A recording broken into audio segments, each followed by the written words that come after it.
Brilliance Audio presents Indecent Advances, A Hidden History of True Crime and Prejudice Before Stonewall, by James Polchin.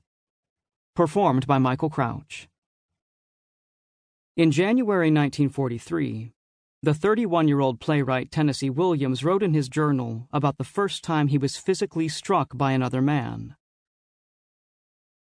Unhappily, I can't go into details.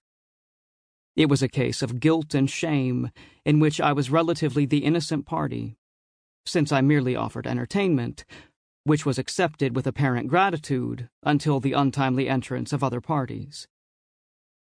Feel a little sorrowful about it. So unnecessary. The sort of behavior pattern imposed by the conventional falsehoods. Why do they strike us? What is our offense? We offer them a truth which they cannot bear to confess except in privacy and the dark. A truth which is inherently as bright as the morning sun. He struck me because he did what I did and his friends discovered it. Yes, it hurt.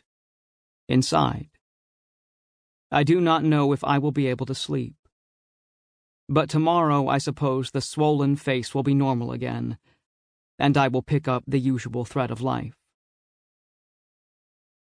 Today, we might describe his companion's response as homosexual panic, that dubious psychological condition that had its origins among sailors and soldiers returning from World War I. If Williams's attacker had been arrested for the assault, he might have claimed that Williams provoked the attack through a sexual solicitation.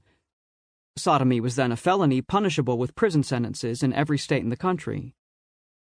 In the press, editors would have reported that Williams's bruised and swollen face was a result of his indecent advance, a euphemistic term that resonated with sexual deviancy and violence, and would have reminded readers of the specific kinds of criminal threats queer men pose to society.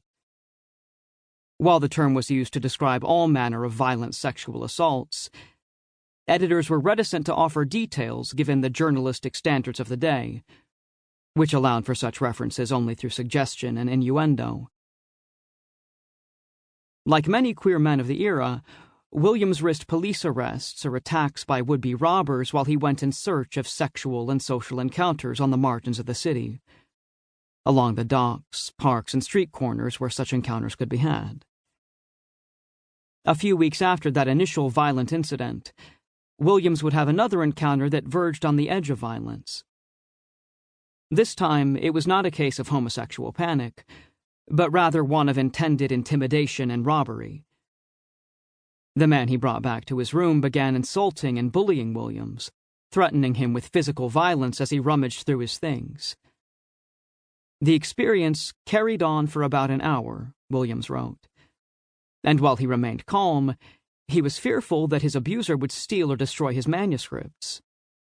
Williams wrote, "He finally despaired of finding any portable property of value and left, with the threat that any time he saw me he would kill me. I felt sick and disgusted. I think that is the end of my traffic with such characters."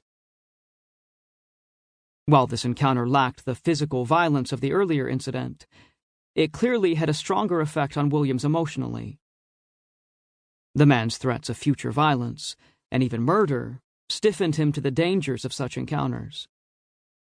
Williams did not report either incident to the police, for to do so in 1943 would risk his own arrest for sodomy, disorderly conduct, or some other criminal offense.